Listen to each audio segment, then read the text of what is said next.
Well, I'm sitting here in New Jersey in Gabe's house, which is early morning, 5 o'clock. Alarm just went off. Very nice sounding alarm you got there. It's like, Thanks. yeah, it's like the softest alarm I've ever heard. I thought it was an accident. And gonna get here. We got to get. Gabe's giving me a scooter, so it's a big scooter, a big freeway scooter. So we got to get that thing started. And the battery's dead. It's a new battery, or a fairly new battery, but it hasn't been run on all year, so I got to get it started, and then I'm going to drive down to Austin, Texas for the summit.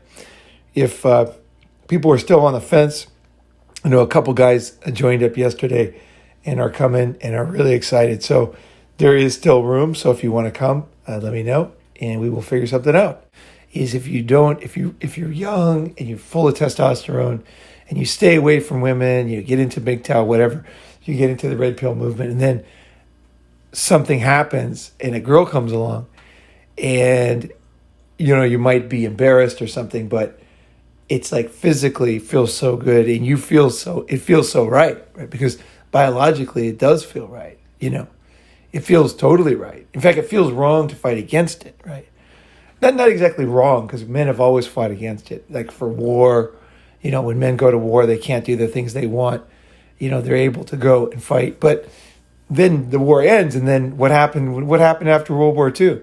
The fucking baby boom. The guys went to war. There was no women, and then when the war ended, I knew a guy. In fact, my mentor Don was a pilot in World War II, and he talked about all the things he did with his.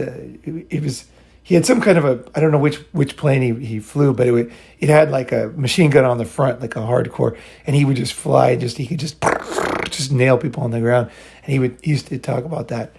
And then when the war ended, because he was a pilot, he was in London, and he said the women would just pull him into between buildings and fuck his brains out, and thank him for helping the UK. He said it was incredible. He said like women just.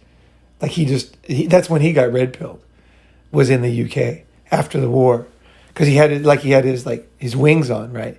So all the girls knew when a major world war is going on, women know every rank. Everything changes in a war. Like before the war, women don't even notice military guys, right? They see like Elon Musk and stuff, right? But in the war, things totally change. Like girls know what an E5 is. They know what E6 is. They know how much they make. They know how much they get for health insurance, how much for babies, how much for housing. They know everything. If you ask any girl, they just fucking know, And this also happens in any military towns, right? Girls know, right?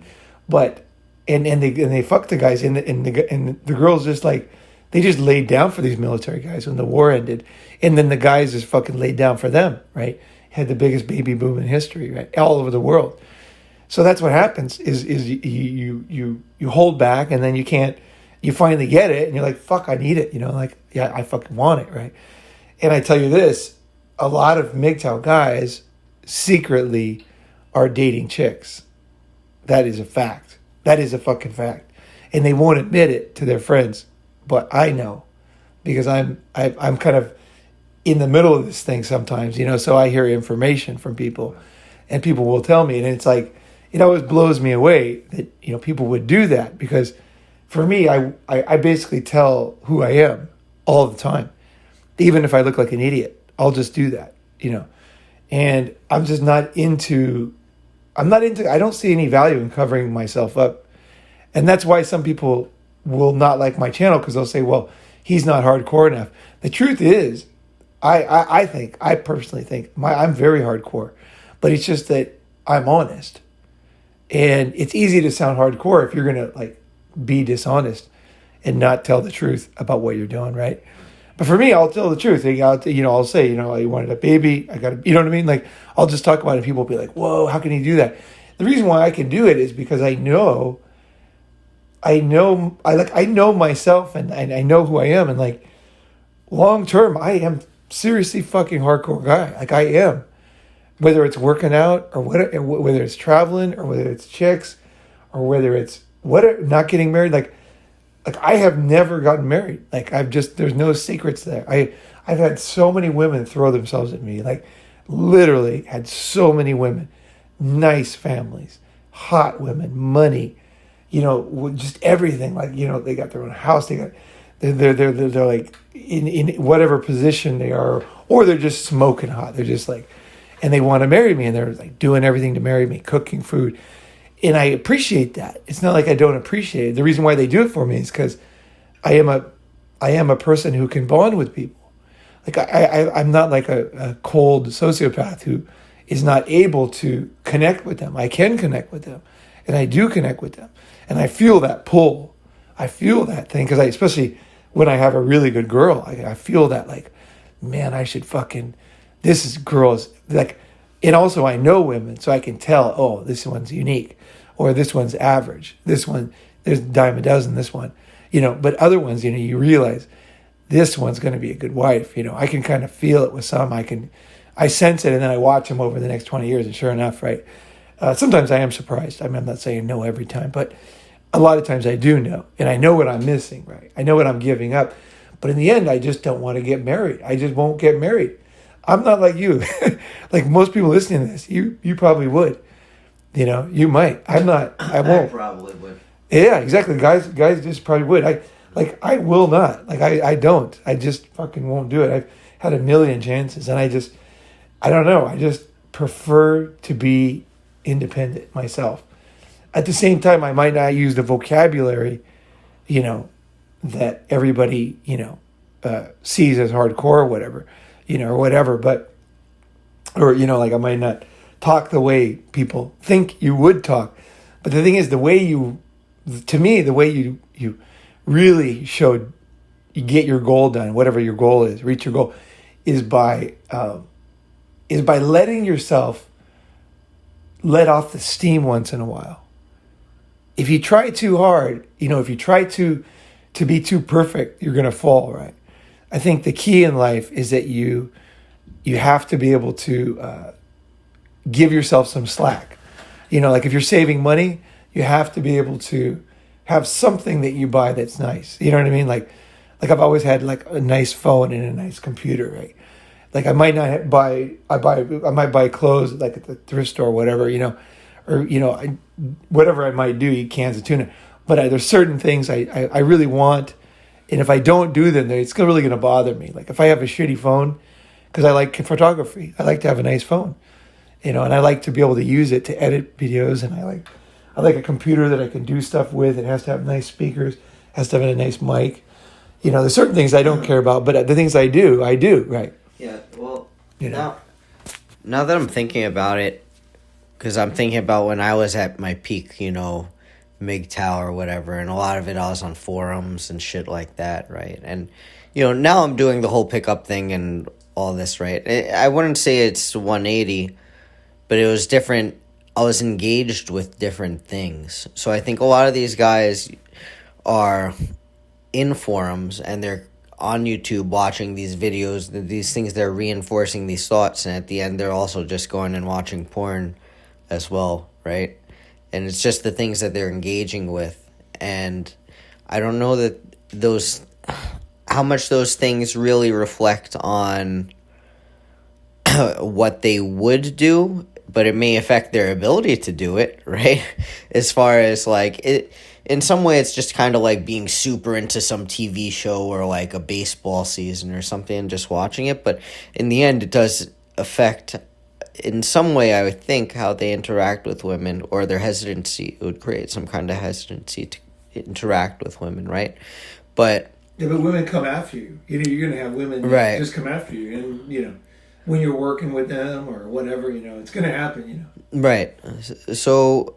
Or you're gonna be together with somebody for a long period of time, and then it just gets comfortable, and it's like, someone's gonna break through that fucking barrier, Right.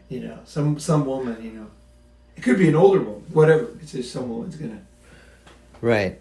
So as far as men, but there is a lot of good information. A lot of it's coming out is into mainstream.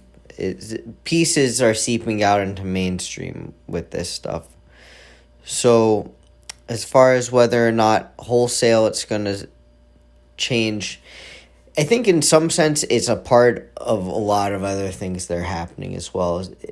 The combination of that with women waiting longer to get married, I think it puts the squeeze on the women that are in their 30s, actually, because I think a lot of these guys that are MGTOW, if there were to be an option between the girls in the 30s and 20s, they would go with the girls in the 20s. Now, it's the guys that don't have options that I think are now looking at the girls in their 30s. They're 35, 36, and you start Googling stuff, you start looking up stuff about getting married, this and that. Now there's a much more likely chance they'll be exposed to something again like Kevin Samuels or a lot of these other things that are getting quite popular. Yeah, and also too, you got to think about this. Like, a lot of women, like you're saying that they are waiting till they're 36, right, to get married or whatever. I don't think so. I think women they're subject to the same rules guys are. Like, girls that are they have very good personalities and stuff, and they're going to tend to get married young, fairly young, because even though they don't want to, like they might want to be a doctor or something, but they have their goals. But then at the same time, they also have their biology, right? And if they pair bond well with people, they have that kind of connection. That's going to overshadow for them too the desire for other things, because in the end, there is a great satisfaction in fulfilling that kind of stuff for women. It is it's something that they fight against. I'm not saying it's not, it's a very complicated thing. I mean, don't get me wrong. Right. Having children is a super complicated thing. I'm not saying it's simple. I'm not saying women are this way, but it's definitely like it's something that's always on in the back of a female mind. It's like, am I going to have a child? Should I have a child? And I think that's why the feminist movement has so much power, is because they're fighting against something that's a very strong instinct in them, and so they have to be kind of really hardcore in order to kind of overcome that, right? Because you even see like so many lesbian couples going to the sperm bank. So that allows them to cheat the system, right?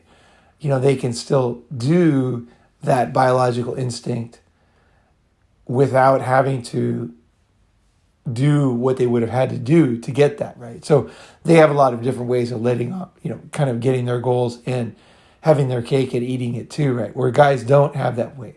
That's why it's so tough for guys, because guys really don't have any other way. And also most guys' goal or deepest desire is not to have a child. It's usually to have a woman, right? And then along with that comes, the high probability of a kid, right? But a man like has this desire to have a partner, right? Somebody, him and them against the world kind of thing. There's something like that, two people together, right? Putting things, like the fucking, you look at Little House on the Prairie type shit, right? That's the thing. Guys have this, they want to have that feminine energy, because guys, no matter how cool a guy is, he doesn't have some guys have more than others, definitely, but in the end, guys want to have basically, some kind of female around, whether it's around all the time or around sometimes, I know when I used to teach college, and I was a professor, and my students were 99% women, like maybe, I don't know what percent, isn't it 80? It was almost all women, There was a couple guys in class because it was a music school. So it was a music college. So, and dance and stuff, right? So they were all like going to be dancers and everything, And some of them were classical. It was all kinds of music, A lot of classical, piano, whatever, violin, all that. And those girls, like when I was around all that energy of women, it was pretty intense for me. I think that was when I learned a lot about women, because it was like, I probably had like 3,000 students or something like that in all my classes together. And we were in the countryside in Saitama, right, outside of Tokyo. So I'd drive my motorcycle out there, and it was like there was nobody around. It was weird. It was a really unusual school. Like I had so much freedom. Like nobody was watching me at all. I could do whatever I wanted with my classes. Like nobody watched my curriculum. Nobody checked my tests. Like nobody, they were so cool. Like you think Japanese, societies kind of anal or something, This school, not at all. Like I had complete freedom to do whatever I wanted. Like literally, even if somebody complained, the school didn't care. They basically believed in me. They believed in the teachers. Just go do your job. Don't worry about it, And that's the way it was. And I just fucking did my thing. And I would go into class. It was all these girls who were all 18, 19. And there was no men around because it was a school like in the middle, like basically at the time was in the middle of all these rice fields. So imagine the situation now. You have 3,000 women, all of them 18, 19, foaming at the mouth with estrogen at that age, And there's like no men. And the only men that were in the class, they were usually, I don't know, I can't say for sure. They were nice guys actually. I liked the guys that were in my classes, They were always very cool actually. And they liked me too. Like I was voted the most popular teacher 2 years in a row, which pissed my boss off. But it was really cool. And for me, I really loved it. Like it was one of my favorite jobs. It wasn't my favorite job, but it was one of my very favorite jobs because it was always fun. It was always happy. When I got there, I was always fucking happy. Like everybody's smiling, saying hi, and I'd get to my class and I knew what I was doing. I was good at what I did, and we had fun. And I taught musicals, right? We did English musicals, right? And it was cool. And but the energy of these girls, you cannot believe what it's like when 3,000 estrogen-filled, enthusiastic, healthy, really marriage age, really historically, right? Women just have no men around. Like I can't really get into the stories right now, but I'll tell you that women are ruthless about getting a guy when they want a guy, Like when I was the only guy around, it was like unfucking believable the things they did. I could go into that at some other point, but it was like unbelievable. There is almost nothing that some women will not do to get the teacher's attention. Like, because they just anything, just like I don't know if it's just, they're just testing out their powers like Spider-Man in his first episode where he's trying to throw the net, and they're just, young women, they're testing out their powers. Like, is it going to work if I do this? Can I get his attention? And here I am in the middle of this. So when I was confronted with all these girls, like that was a fucking serious challenge for me because, a lot of these were very good families, these girls, and so they obviously they could play the piano, they could sing. And for me, like one of my weaknesses is a pretty girl who's young, who can sing, because that just kills me. If she sings a song to me, oh, that just kills me. That's powerful, And then these girls could all sing, they could all fucking sing, right? And they were all pretty much hot. Like most of them were hot. Like there was actually looking back, there wasn't very many unattractive girls in the whole school because it was all going to be actresses and models and stuff, right? And singers, right? And they're playing some instrument, some kind of in the public eye type job, right? So yeah, no, there wasn't. They were pretty much all pretty girls. But I did. I was like, I wasn't gonna get married. Fuck. It was I don't know. But I learned a lot from that actually. I don't know where I was going with this. Where did I start with this? The energy of the energy of the estrogen, man. It changed me. Like at some point, I almost wanted to get away from the estrogen. It was so much estrogen, man. I tell you, I don't know if you've never experienced this, but it's like. It's just estrogen, man. It's just the estrogen power, the power of estrogen. Like these girls would come by my house. They found out where I lived and they would show up at my house and say, I missed the train. Can I spend the night? Like I'm just like two girls, like two hot girls. Like, can we spend the night? I was like, no, you can't spend the night. It's just like, it's like, dude. I mean, just imagine it, like two smoking hot Japanese girls who've been drinking, right? And they're 18, 19, and they love me because I'm the teacher. And they found my fucking house and showed up there. And they're hinting, I mean, of course they're hinting they're going to make out with each other. I mean, like, they're hinting everything. Like, they're like holding on to each other. It's like it's just killing me standing there. I'm just like, no, you can't stay at my house.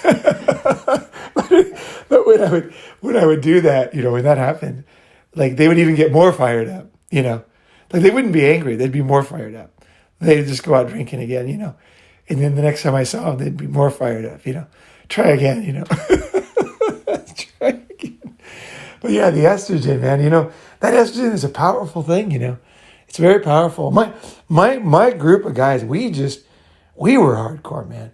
None of us got married, actually, from that group in 91. I can't think of any of the guys who got married who were in that group. Yeah, me, Scott, MJ, like I said, yeah, none of us got married, actually.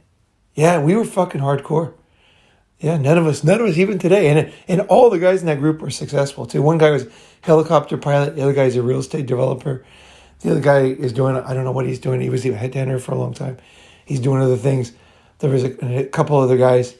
Like, they all have money. They're all very, like, for women, they're kind of like good guys, right? In shape. We're all in shape, too. All of us were in shape. None of us got fat. Like, all of us, even today, those guys are all in good shape now. And they all have good jobs.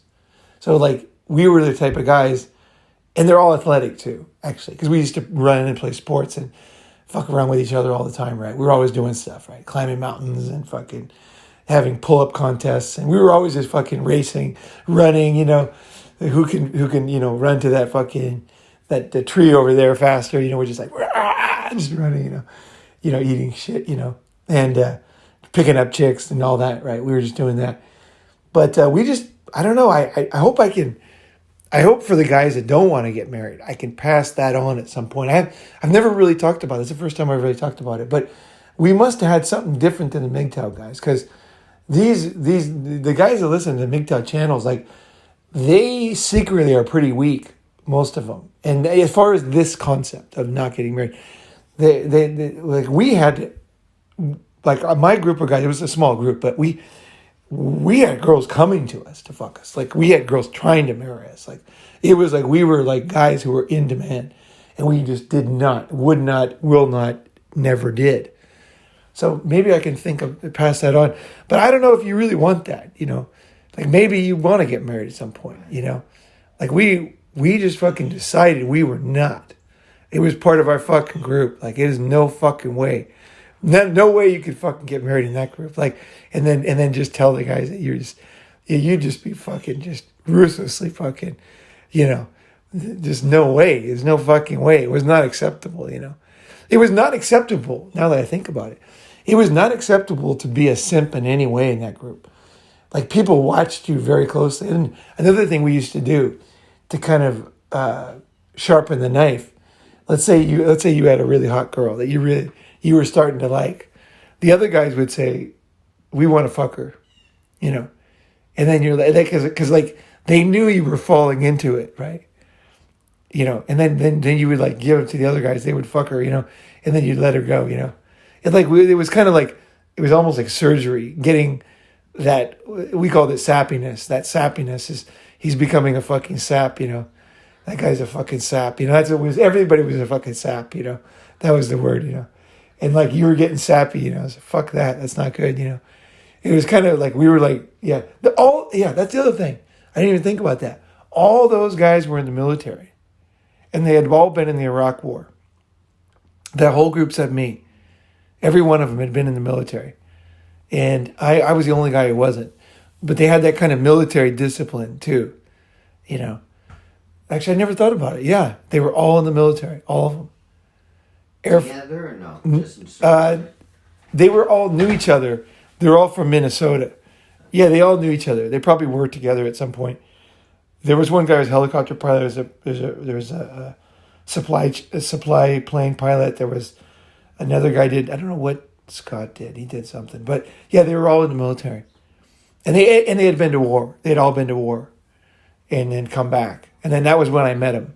Because I met him in 91. So the war they just finished the war, basically. And now they're free, and they wanted to see the fucking world. And then one of them had come into Japan, and then he introduced me to these guys, and I went to Minnesota to meet those guys. And then we used to talk all the time, and they gave me the predatory female, the manipulated man. And then we just like talked all the time, and they flew over all the time, and we flew over. We met them in different countries, and we just, and Dawn would come over, and then everybody would kind of gather together whenever Dawn came, you know. And he would be at a hotel, and we'd always be like, it's almost like we were like his slave, you know. Like when Dawn would wake up, we'd all be there like 7 a.m. You know, Dawn had, it's funny actually when I think about it. I never talked about this really. Dawn had kind of a dress code, right? It was collared shirts, but it would be like not like more cleaner, like right. Collared shirts like from ironed or not pressed, but like, you know, the ones that are like don't need to be ironed. They're just kind of like, you know, basically like golf shirts. Okay. But they weren't the crazy like colors. Polo shirt. Yeah, like the conservative colors of golf shirts, basically.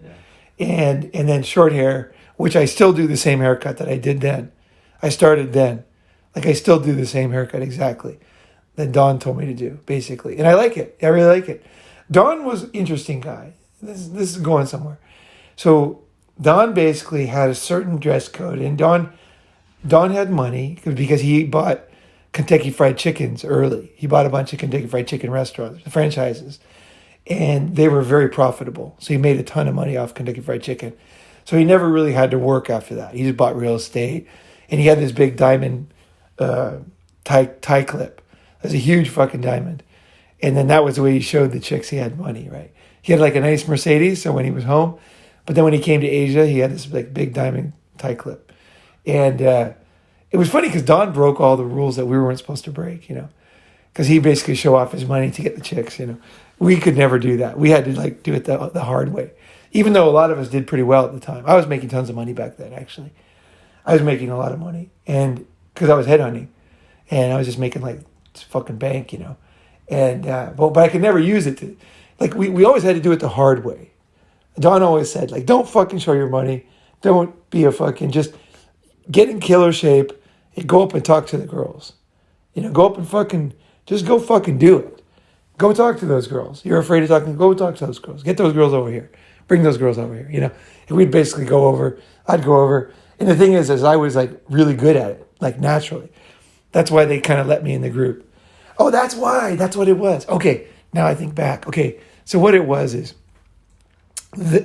they had Dawn and they had their little discipline. But for me, I was a wild card. Like I had traveled all over the world. I was young. I had fucked tons of women already. And I had tons of women around me. I just had girls all the time around me, basically just kind of circling around me, like basically wherever I went, you know, we'd go to like all the restaurants we went to, the girls would like me, you know, and they noticed that. So they saw me as a good catch for the group, right? But I never bought into their thing totally. I never bought into it. I did my hair this way because I like it. And I did the polo shirts because I like it. Like, because one of my other kind of mentors or guys I looked up to, he used to wear a polo shirt all the time. I won't say who it is, but he started a major retail chain, right? And he used to do that. And he would always wear that same, and I always thought that was pretty cool. I always thought that was a pretty good balance because you could look professional, you know, but at the same time, you didn't have to spend any time cleaning clothes, washing, ironing, taking to the dry cleaner. So you could do both. You could do sports in it, and you could also look kind of professional, right? And you could pack it in your backpack, you know. And, you know, you could wear it more than once. You know, you didn't have to wash every 5 minutes. It wasn't like a white suit, you know, one little fucking smudge, you know. It was rough and ready, right, you know. And, you know, it could rain and you go out in the rain, doesn't fucking, it dries off, you fucking take it off, dry it off, put it back on, you know. I like shit like that, right? So that was kind of like, I was this way. I was this wild, rough guy who already had a lot of women. I met these guys, and then they were like, I did it differently than them. Because, yeah, actually, I'll lay it out. I did it naturally. I didn't even think about it. I just thought, I'm going around, and then a girl likes me, and then she wants to suck my dick or something, you know? Like, oh, okay, you know, let's do that, you know? And then I would do that, and I'd fuck them or whatever, and then like, there'd be another one or whatever somewhere else. So I'd kind of like, I better somehow make some time so I can get this other one, and then, I was just kind of juggling, and then things were just coming my way, and I was just trying to juggle to make them all work, right? And then those guys, they were not so good with women. They were not naturally as good with women. So they kind of had to stick together and motivate each other. Like, you go talk to him. You go talk to him. They kind of had to, they used their military discipline to kind of do the things that I was doing naturally, kind of, right? So they would do it, and I thought they were the same as me at the time, but now looking back, not at all. Because I was much more dangerous, because I just did it naturally. So I'd just go out, and I would also, at the same time as I think it was easier for me to kind of break it off with one, because the way I would break it off is I'd find a better one. So it was always easier. It was easy for me because the better one always pulls you in more, right?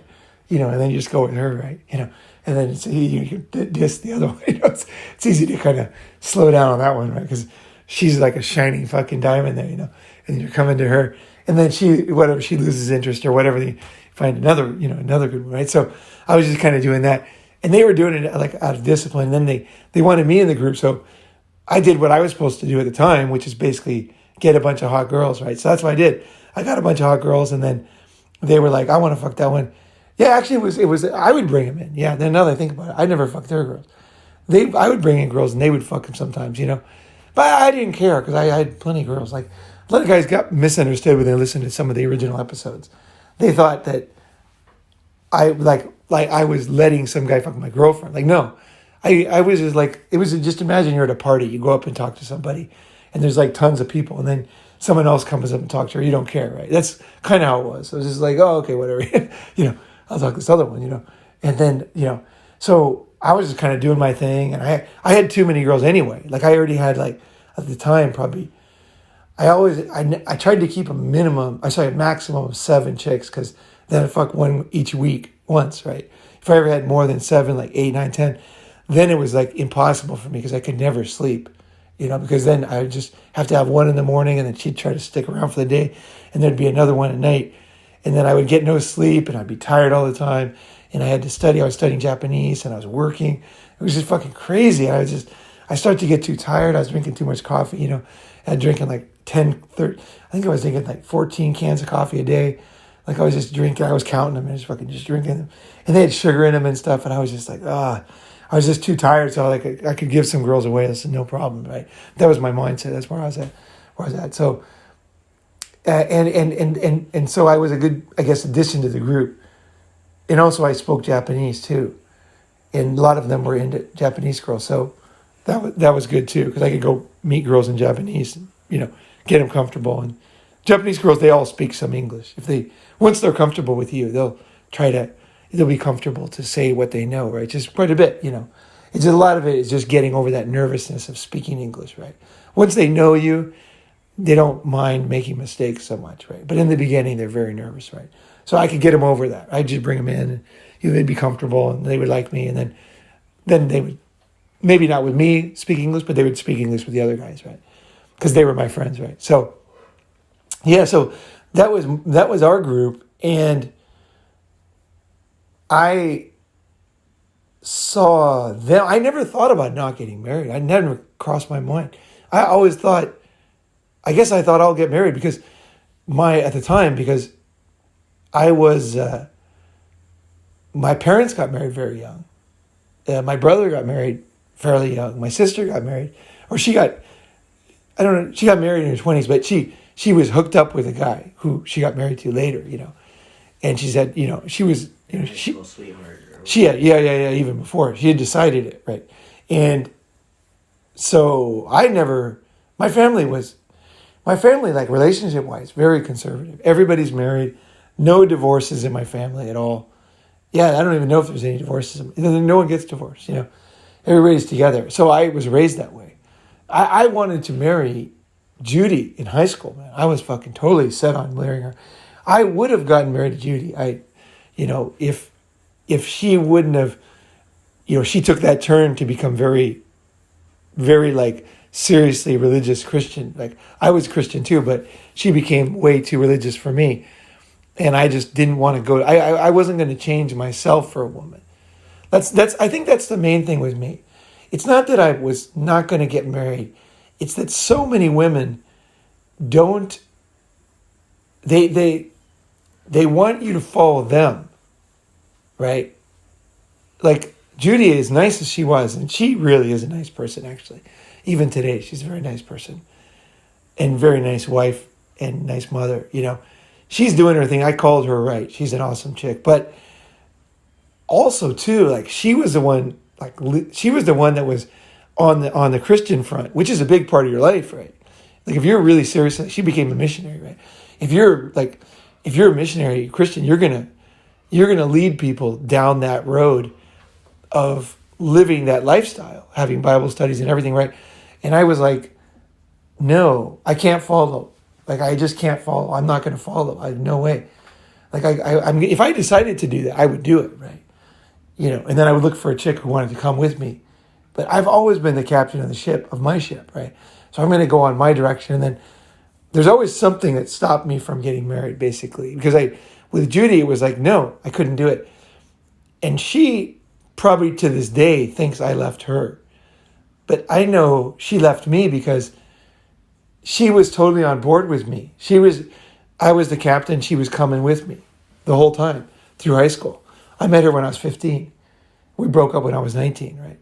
And it was because all of a sudden, she was like leading the ship this other way. And I'm like, it wasn't that I don't, it's not that I'm afraid of following. It's just that I have my path.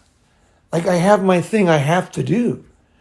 You know what I mean? Like I just have things I have to do in life. And I have to do them. I don't know, that's my personality. Like I see something, you know, if I have to do something, I have to do it. Like there's no question. I just have to go down that path.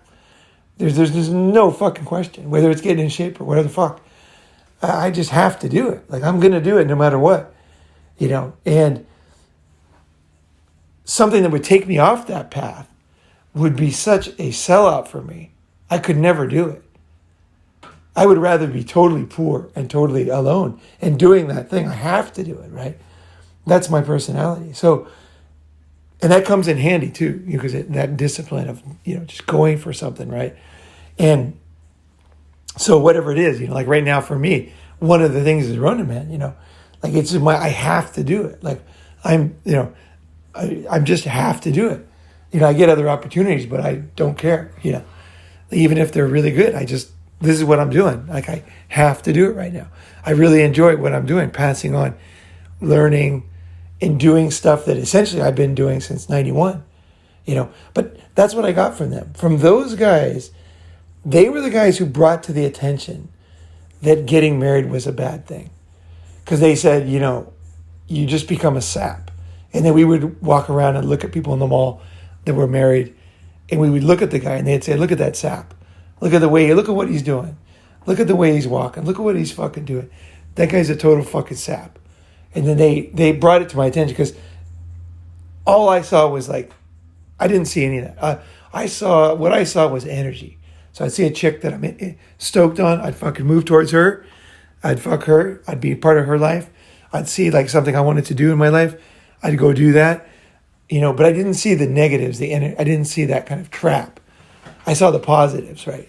And they saw the negatives of getting married. And then they kind of taught me about getting married. I started to look at people that were married, and I thought, yeah, they're right, you know. These guys that are married are not very free, you know.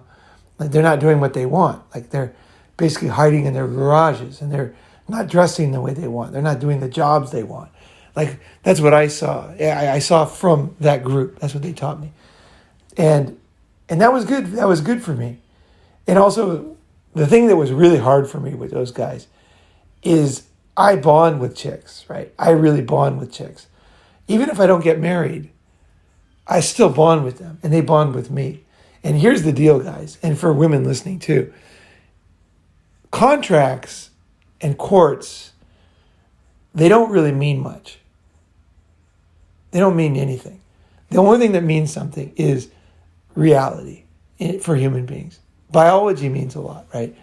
And your what you feel means a lot, and how you connect with other people. Like I can have a connection with a woman that is, and I do have a connection with many women who our connection, even of different types, some of them were sexual and some of them are not.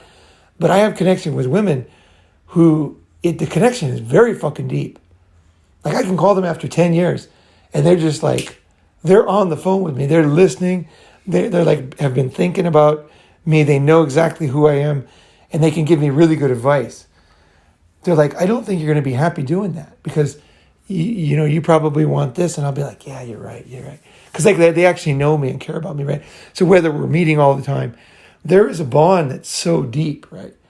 And there is a connection there. And I don't care what anybody calls it. It doesn't matter to me because it's that connection. It's that human. It's basically the way I look at it is, okay, to put it in simple, the reason why I don't like books that much or writing books is because books are a form of writing, right? But the deepest form of communication is verbal. So your mother's voice hits you on because of evolution, we didn't have books, right? For hundreds of thousands of years and millions of years of our past as animals, there was no books, but there was a lot of sounds and there was a lot of sights and there was a lot of danger and there was a lot of other things, right? There was a lot of bonding and connection and things like that, right? And there was a lot of working together and doing things. And there was a lot of stuff going on, right? Before books, right? And noises and sounds, they're just different than reading a book. They're just different. When a chick tells you, like verbally, she whispers in your ear that she loves you, it means it's different than if you read it in a book.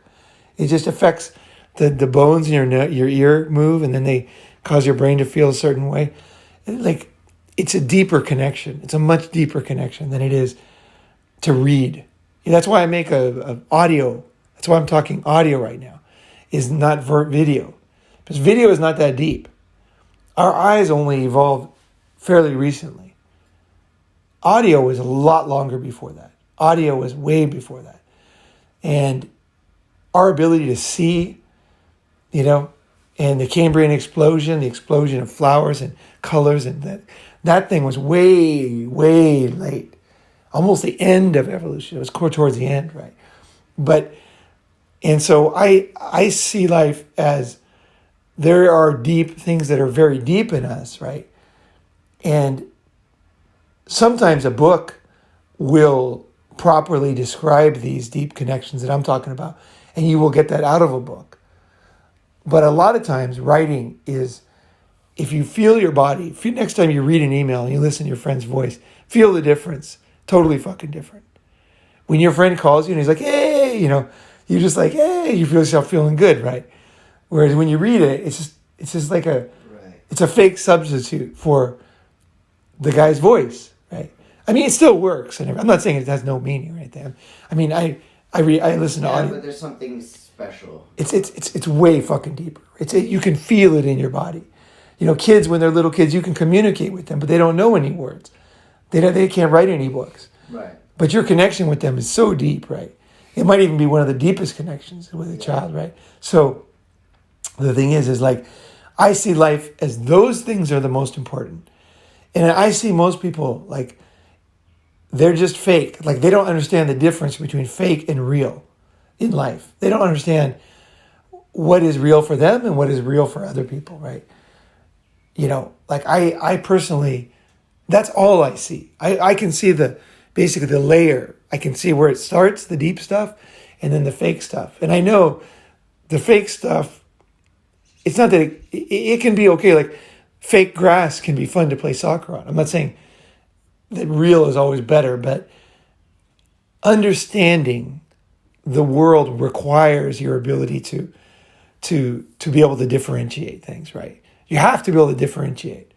You can't be black and white thinker. You have to have a mindset that can handle complexities and sometimes ambiguity, to be able to understand that you might not know something. You were just saying yesterday, I don't understand people. And I was saying that's good. Because if you don't understand, then not knowing is the first step in actually understanding. Because everybody, what they do is they start with thinking they understand. And of course, that, especially with a young guy, you get all this testosterone and it makes you think you're more right, you're more right. This is why people gamble on the horses, right? If you ever watch gambling, go to a horse race. And it's very interesting. They have a little, I don't know if they still do, but they used to have like a line that people had to buy their tickets. The guys go in line and they buy a ticket, say for $20. And then they go out of line and then they look at the ticket, they sit there, they look at the horse, they look at the ticket, and they get back in line and they buy another ticket for that same horse before the race starts. Because what happens is that first ticket, until that first ticket, they're not sure. But then once they put their money down, they say, I know that horse is going to win. And if I only win $20, I'm going to be so pissed at myself because I know that fucking horse is going to win. And they get more, they sell themselves on that horse winning. And they go back in line. This is human nature. And then they go and buy more. They'll pay $100 the next time. And they'll be so confident when the horse race starts. And when the horse loses, they can't figure out what happened, right? But what happens is that we decide something and then we double down on it and then we lose and we can't figure it out, right? So when you say, I don't know, I don't understand people, what I used to understand, I don't understand anymore. A lot of people think that's being lost. No, you just lost the race in the horse and you're like, what the fuck just happened? What the fuck just happened here? Something's not working here. Something's not fucking working here. And I am not going to keep getting in line and putting all this money on these horses that are going to lose. Like, I got to find a new way to fucking figure this thing out, right? And I have the maturity to handle the not knowing for a while until I maybe see things differently. Maybe I won't know, but maybe I'll see things differently. Maybe something will change, right? Something will change. I'm going to get out of that line. I'm going to stop getting in that line and I'm just going to watch, right? Because you learn a lot more watching that line than you do be in that line. Because when I went to San Diego there's a horse track. That's where I saw this. I saw this in person because I saw it with people that I know, that I went to the race with. And I was watching people in line and I realized everybody was doing that. And I was like in high school. And it was because I didn't gamble. I've never gambled. I'm not a gambler at all. Like, I just don't like gambling. I just have no interest in gambling. And I was watching those guys, so I didn't have any pull myself to gamble. And then I learned and then I read later, it's a well-known psychological phenomenon, what I'm describing. But I learned it by just watching people we were underneath these stairs. There was this it was like there, you could hear the horses and stuff, and I was watching. And I like to learn things myself. I like to see deep things and learn them from watching people. And then later to read the psychological studies of why. Because I get something out of both. I learn it the deep way. I learn it by watching people and observing and being aware. And then later I get there is benefit in the book part, because the book part helps you to integrate the parts of it you didn't know or you didn't see. And also it reassures you because it shows you the structure of what you saw and why it was this way. And so you learn it on a deeper level. So it's the difference between being a good racer and being a good racing instructor, right? It's a different thing. If you can race and you can teach racing, that's very different than just racing, right? The reason why people pick the wrong mentors is because they pick somebody who's a good racer. You don't want a good racer. You want a guy who can race and teach. That's a very rare combo. Super rare. Someone who can do both. They can actually, for example, they can pick up and they can teach pickup. Most pickup artists cannot teach pickup. But they have companies teaching pickup because most people don't know the difference between a teacher and a person that does it. Most people think if the guy's good at pickup, I'm going to learn a lot. Like, I'm hardcore. I want the best guy. I want the best racer. I want the best. But that's not necessarily the best teacher for the best teacher, right? Because the best teacher, he knows how to, See, the thing is with someone who can't teach, they don't see you. That's the problem. They're not paying attention to you. All they pay attention is to themselves.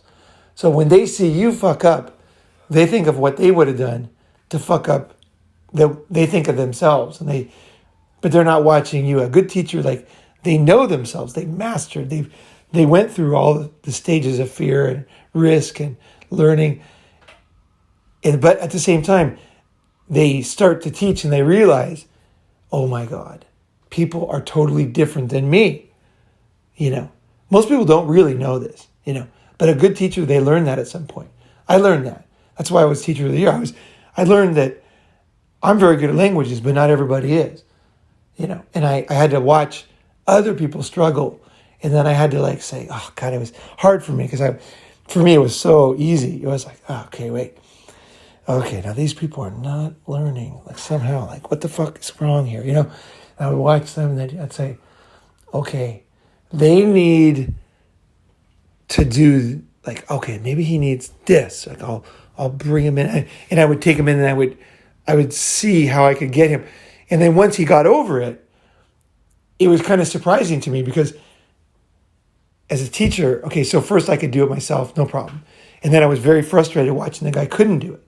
I almost wanted to yell at him, I'm like, what the fuck, just do it, just fucking just do it, because I couldn't understand, what the fuck, it was frustrating me, And then finally I figured out, I had pull down, patience, discipline, watch him. What's he doing? What's he saying? What do you think he's thinking? Ask him what he's thinking. Why is he not doing that? What is in his mind? And then the guy tells me, and then I'm like, oh, that's in your mind. Oh, well, if that's in your mind, oh, well, then just do this. And I would teach the guy, and then he would just go do it. And it would kind of be a letdown for me because it's tough to be a teacher because, when you're very good at something, right, you get a lot of accolades, right? And then you see somebody who's not good at something. Let's just say, for example, let's say I'm good at piano. Say you're not good at piano. I feel good about myself when I watch you not good at piano. There's part of me is feeling good, right? Then I figure out why you can't do it, and I teach you how to do it, and then you become better than me. It's difficult on the teacher's ego. Right. Because you realize that you might be good at something, but there are other people who, once they get over their barriers, could even be better than you. Right. They might not be natural, but they might have something else, a greater discipline or something, They might have studied how to read music so much more than you. And so they might have that down more, whereas you have the natural ability to write a song or whatever, And so people are different. And when you teach, you really get humble because you realize that you have skills, but you don't have every skill. And how you become a good teacher is when you really, at a deep level, accept that you want to be able to help people to be better than you, if you can do it, if you can figure out what they need. It's like a father kind of thing. A good father wants his children to do better than him, even though it's a big blow on his ego. And a lot of fathers, trust me, a lot of parents do not want their children to do better than them because they don't have this. I think it's very, very important to have this. What I'm saying is a very deep thing. You want to be this person who helps people be better than you. Whether they can do it or not, you want that. Because if you don't want that, you have evil in you at some level. Because you're holding people back. And I understand it. It's a natural thing. It's a natural feeling. I'm not saying it doesn't start out as evil. But if you don't want people to succeed, you become that guy who's secretly sabotaging. Right. Or not teaching things that you should teach. Or not giving opportunities you should give. I think as a human, if you want to become a great man, you have to get over this and allow people to pass you up and give away your secrets so they can take your secrets and do better than you. And the thing is a shitty student, okay? Because the students, they also are subject to the same laws of the universe, right? A lot of students, when they get old, they look back on their teachers and they look down on their teachers. See, because they think, I did much better than them. And all they did was teach, right?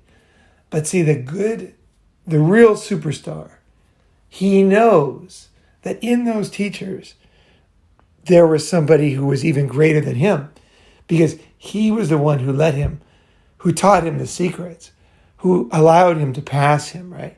So he goes back to that teacher and thanks him, because the thing is, he never is greater than that teacher. Because in that same thing I was talking about, where things are real or they're not real, right? The accolades of society are not real.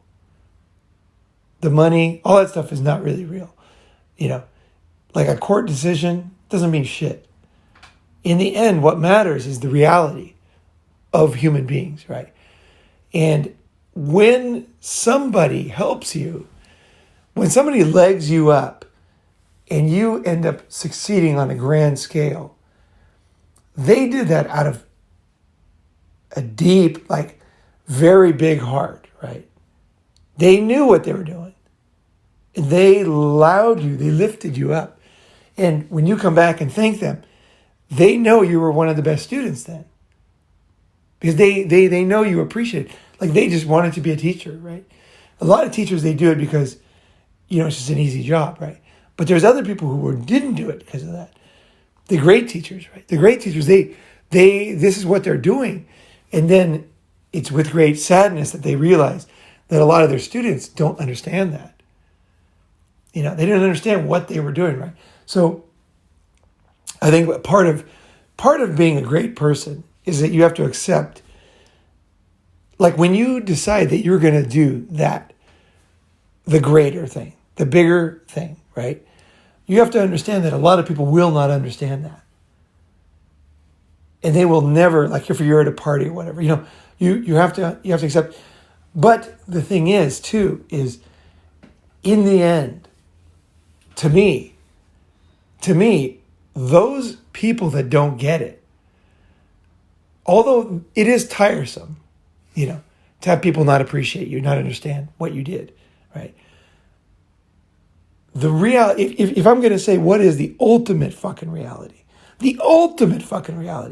is that one person who not only did you help them do it, they understand it and they know who you are, right? That means more than all the other stuff. See, because you know what I mean, right? Because now we're talking fucking real, right? So it's two very talented, real people, right? So that's what I want to be, right? Both sides, a student or teacher, right? So that's what I see, right? I see all the other stuff too. And it does get you down. They're stupid people, and they just don't understand stuff. And they're going to make really stupid decisions, right? And they can be very vindictive and mean too. People can be very vindictive. But in the end, the way that my mindset, and always has been, is I'm always looking for the real, right? And I know that deep inside those people who are not able to see that, I know they're losers. I know they're losers at a deep level. And they will put on the air of being winners, right? And society might even give them things. But I know they're losers. I totally know. Like, I'm not saying that as any kind of vindictive. Like, I know they're fucking total losers in the game of life. In the real game of life, right? Because that's not what it's about. It's not about faking people out.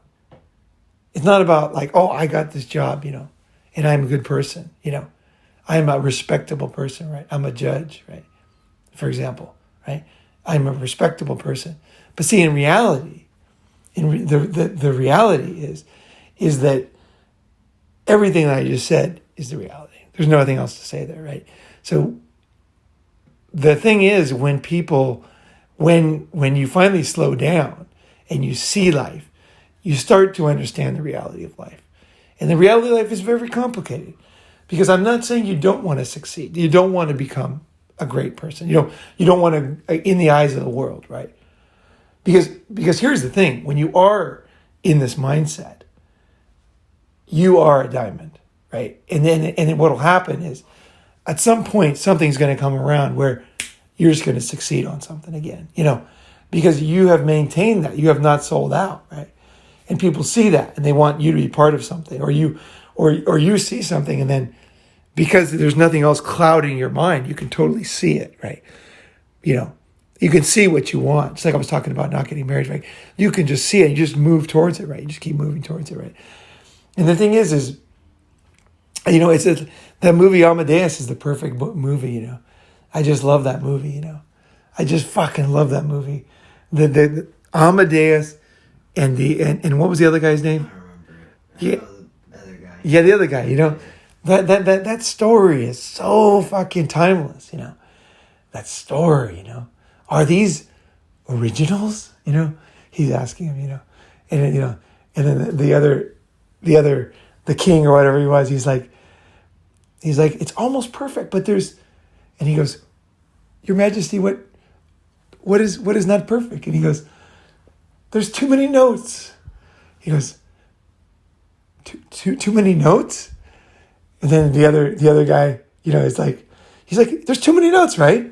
The teacher guy, and he's like, yes, well, it's very good, but there are too many notes, And then he's like, and then Amadeus is like, well, which notes would you like to take out? And of course he doesn't, you can't, But the thing is for me, I wouldn't even ask that question. See, because Amadeus was young. See, for me, when I see those people, I know. And they know. And I walk away. Because there's no need to fight with them. There's no need, because these are losers. These are sellouts. They're people either not talented who are covering it up, right? Or they are talented and they sold out, right? And they went down the road of some meme of thinking, they no longer are in touch with that humanity. They're no longer in touch with their greatness. And the whole thing is sold out, right? And so that's why people have such a hard time in life, is because the way that you stay happy is that I believe it's not by any kind of fake motivation or other things. It's when you do the hard road of following these basic concepts of life. And these concepts are powerful. They carry you like on the wings of angels. And these will carry you through things. People wonder how people survive, let's say a concentration camp. It's these things. It's these real things. These real concepts will carry you through the most difficult things in life. Because these real things, they are so real. They are so real that when you understand them and you walk on the path, you choose the right stones to step on in life. It will be, I'm not saying it will be easy and you're going to be hitting a lot of storms, right? A lot of things will hit you, but those things will carry you like a ox through life, And then people will wonder how you're doing it. You're not doing it out of your own power in a way. You're choosing to bond to almost like let's see, it was like, I don't know, I just think of examples, but like you build like a stone statue thinking this stone monument is never going to break down, and then after a period of time it's just sand, right? Because gravity and rain and sun, eventually, all rocks become sand, and then they become melted in the middle of the earth. They come back as mountains, right? It just all goes through again, right? So the basic powers, like gravity, will always win, right? They will always win. You have to partner with those long-term powers. And those powers are like those things that never change. Those concepts. The concepts of in your life, right? So when you follow these concepts, you're going to take a different turn than other people, because you'll be less distracted by all these things that come along, right? You just understand the basics, of life, right? And it makes it a lot easier to pass up For example, eating sugar, whatever. Because you realize, sugar is just bad for you, And then you'll be like, I don't really need to eat much of that because, it just becomes very easy. Not that you would never eat it. Like, I still eat chocolate once in a while, but it's like, it just becomes easier because you're on that path and you have less distractions because there's not many of these concepts in life. So once you kind of get on the concepts and you accept it, your life becomes much simpler, right? And you're just plowing forward. You're just plowing through life, right? Whereas most people, they're just like puppets, just running around or fooling themselves or fooling other people. They get distracted and it only gets worse, right? So I think that's where you want to go. And I think that will carry you to the goals you want. So whether a man wants to, whatever it is he wants to do, I don't think that not pair bonding with a woman is one of my goals. My goal is when a goal comes up to me, I must do it, right? I see it. I must go there. I must follow that, right? So it's not that I must not be with women. It's that they will take me off of that. So when I see the goal, I'm moving this way and like I'm moving forward and the girl's to my right. I can't go right and forward at the same time, right? I'm either going towards the goal or I'm going towards her, right? And then if I happen to meet, I guess this would be just to logically conclude that concept. If there was a woman who was totally at the deepest level behind me to support that goal, when I see a goal and understood who I was and gives me my space to go to my whatever that goal is, if there was a wise person, I could see that, who brought a lot of things, I could see that as being a good partner. But most women are not like that. Most women are they're not trying to help you. They don't see you as your goals as important. They see how much income are we making? Can we do this? Can we do that? And that's not my goal. So that's not that it's bad or good. It's just that it's not my goal, right? My goal might be, to do a certain thing. Like yesterday I was writing that haiku, right? I just had this goal. I put it in the group chat for Austin, right? I just had this goal of writing a haiku all of a sudden about driving to Austin. And it wasn't a great haiku or anything. I didn't, I might go back and work on it more. It came out good though. It came out okay. I have some poetry I'm really proud of, especially one. I wrote one that's beautiful. It's really fucking powerful about a woman actually. And I think it's a fabulous poem. But I just had that goal. I wanted to write a poem and I wrote it, It was like a haiku. But it wasn't technically a 757. It was a little different, but basically same concept of a haiku. And I had that goal and I'm just sitting there working on it just to write on my personal blog, not to sell or not to put anywhere. I wanted to write something poetic. I didn't want to write something poetic. I wanted to somehow put words to the poetry inside myself. Because I knew there was a lot of poetry inside myself. I knew I wanted to put words to it, to kind of get it on, paper, to look at it from a logical perspective, right? That's kind of what I wanted to do. And that's what I did. And that's what I do with certain things. I have a goal of understanding something, And then the same thing as my goal too is like, for example, you'll hear me listening to Tesla videos or listening to electric car. I believe that everything changes in life. Like, we went from horses to cars, gasoline cars. And I believe that I would not want a diesel powered computer. Like if this thing was diesel powered and it had a little diesel engine, like diesel was coming out of it, and I always had to have it near the window, or like I say, exhaust pipe outside, or if there was like a diesel powered light here, or this refrigerator was diesel powered, you always had to put diesel in there. There's a smell of diesel everywhere.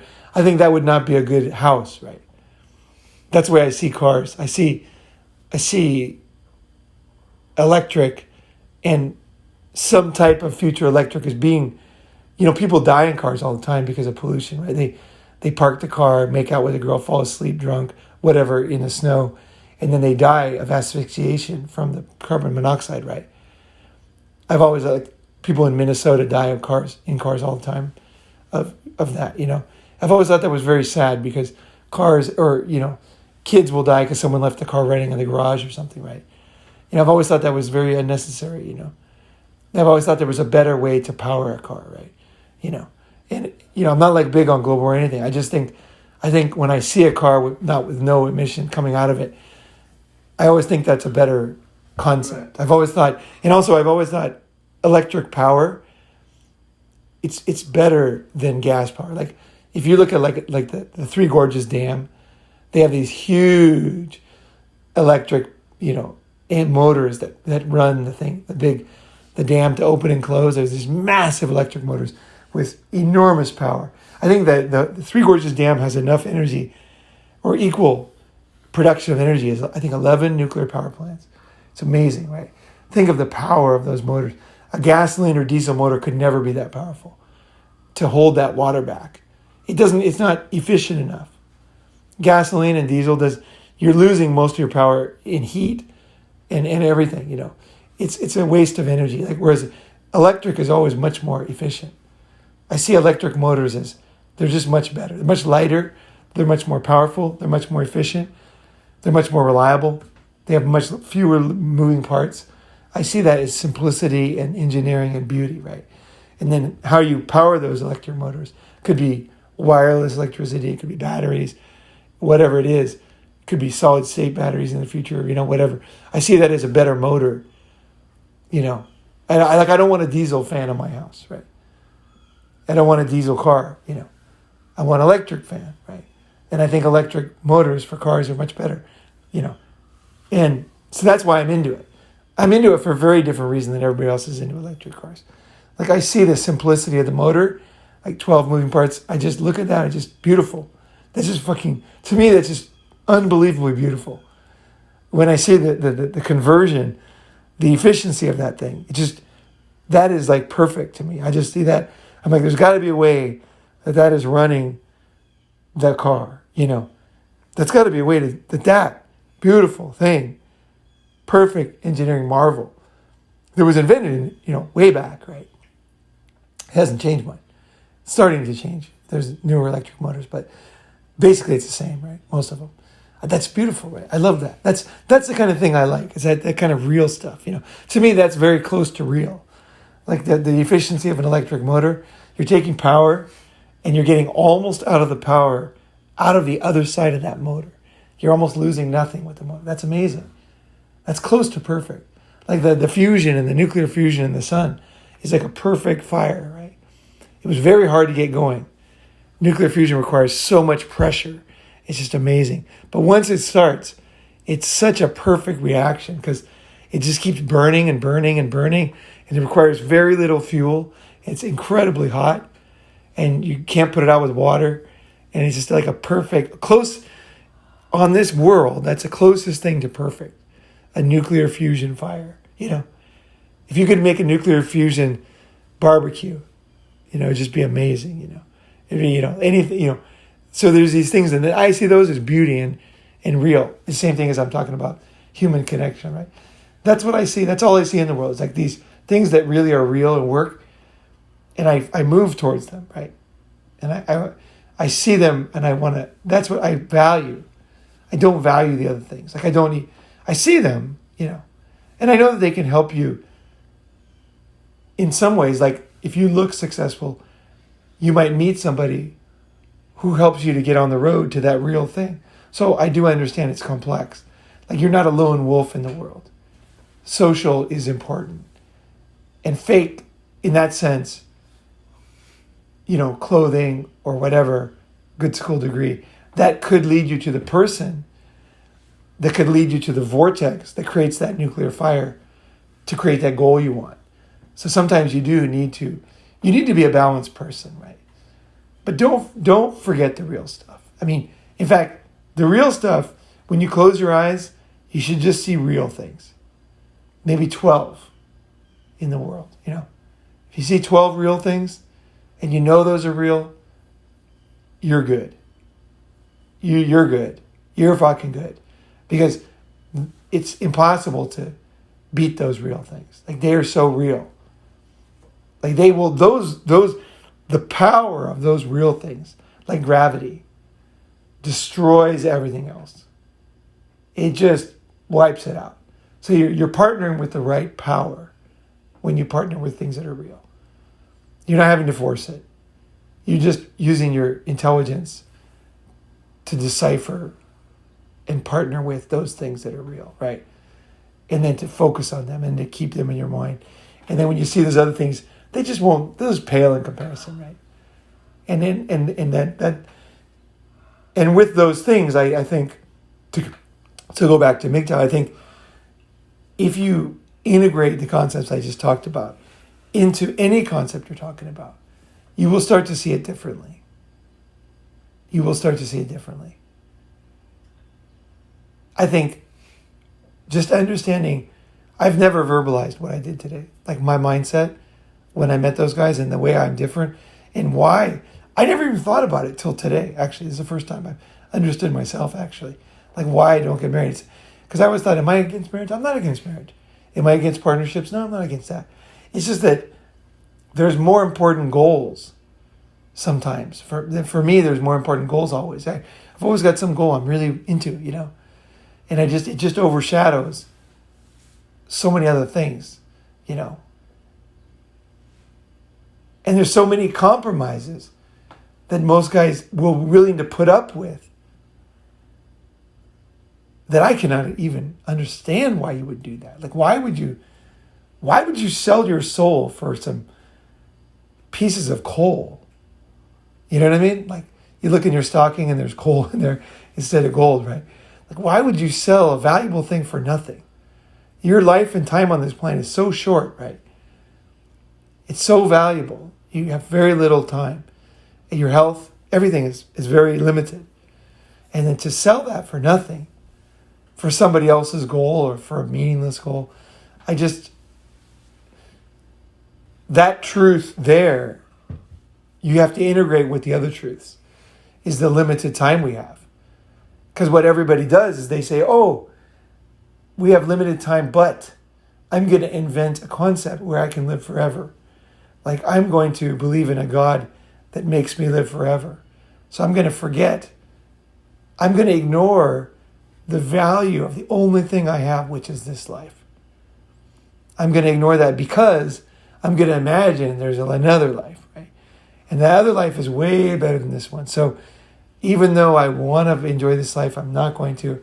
I'm going to spend this time on other goals, on these periphery things. But I think if there was a God,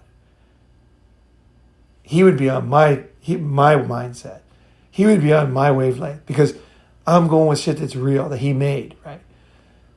Right. If he was real, that's why I don't worry about it.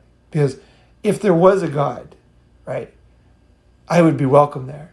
If I stay on the good path of life, Because I'm following what is here on this planet and what I have, right?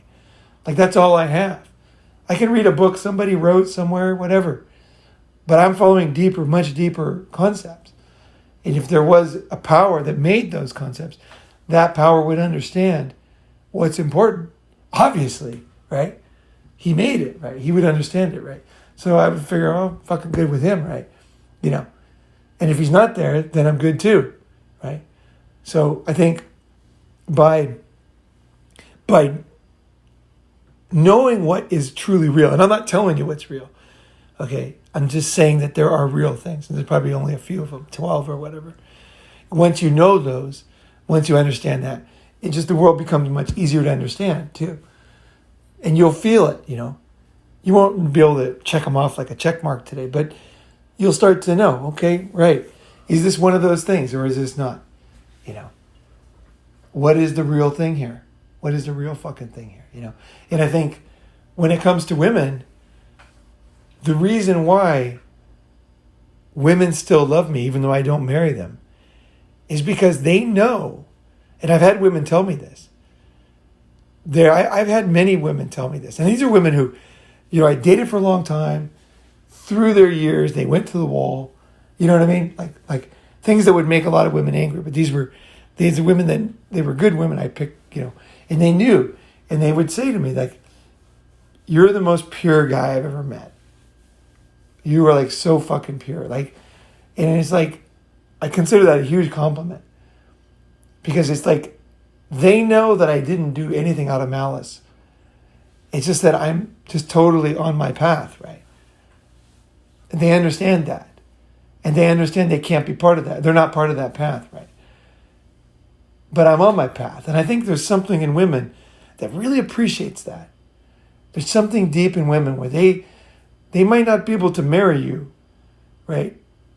But they see that you're doing what should be done. And they appreciate that. Just like a teacher can appreciate his student passing him up. A good person, they see that. They're like, it's good in the world that people are doing things that are, in the end, they're very good, Like good things will happen out of this. And they stay friends with me, right?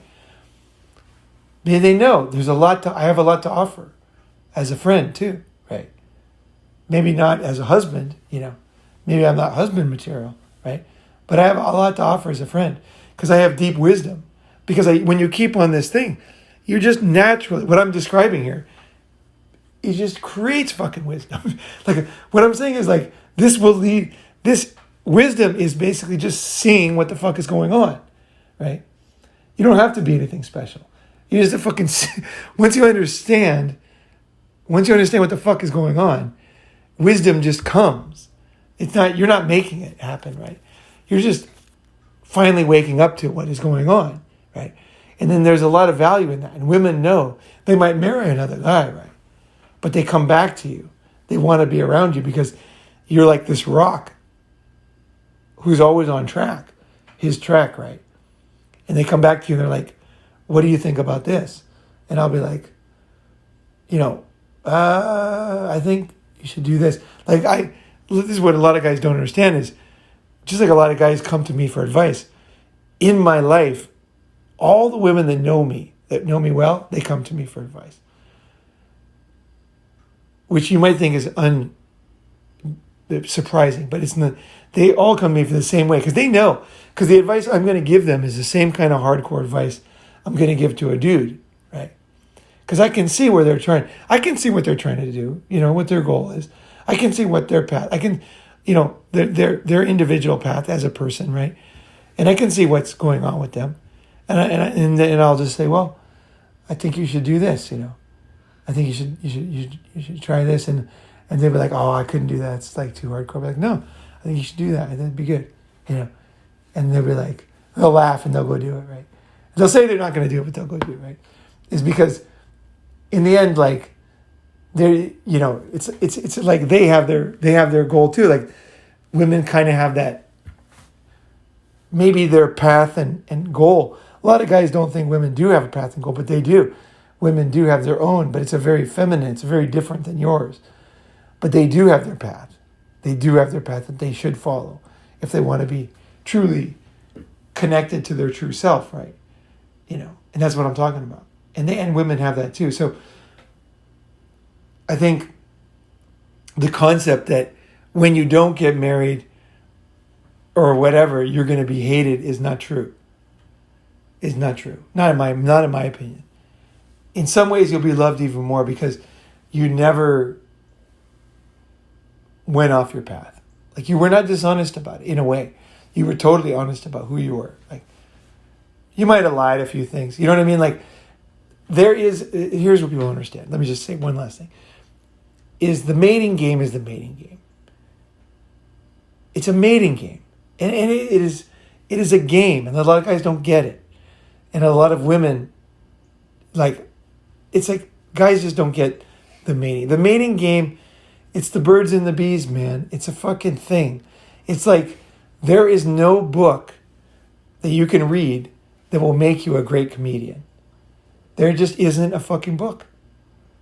It comes from inside in your sense of the incongruities of life and stuff, right? And then there's a surprise element. There's these things that make something truly funny, right? And they're just the way they are. And you can't teach it, right? Some things you just can't. It's just like they're just, The mating game is like that. It's I can't teach it, but I can show, like I'm talking about those 12 things, right? I would say the mating game is one of those 12 things. It's a very important part of a man's life, very important part. I'm not saying you have to understand it, but if you don't understand the basics of life, you will be missing parts of yourself. Every man has in himself the ability to play the mating game. And a lot of guys, they get very logical, like, she said this, and then she said this, and then they get all pissed off, right? But if you understand, like, that you have the capacity to do it, you're part of it too. That's why you're alive, is your relatives did it. Somebody did it in your past, right? And that illogical part of yourself, that crazy... The mating game is like nothing else in your life. There's nothing like the mating game. There's nothing like it. That's why it's so difficult to describe. But it's that moment when you meet a feminine person or a woman meets a masculine person. It's like there's that moment, there's that interaction, there's that illogical, crazy thing that goes on. It doesn't happen anywhere else in your life. There's nowhere else in your life where you experience that madness of that situation, right? And I think understanding that that is a game that you can play and you can enjoy. Not that you have to follow through with it. Just because you play that game doesn't mean you have to get married, right? You know, but you can go in there and you can let yourself be immersed or bathed in this madness that is the mating game, the craziness of a male and female coming together. And you see it with animals, you know. You see the craziness they do. The peacock's tail, the bird throwing the nests on the ground, you know, the pouting, all these things that you see in the animal world.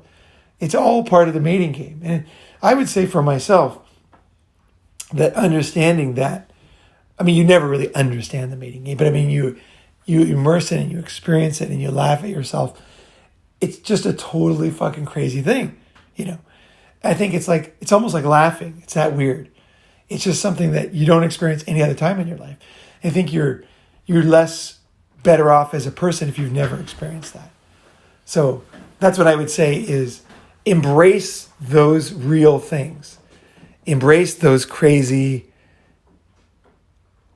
real things in life. And life becomes very easy.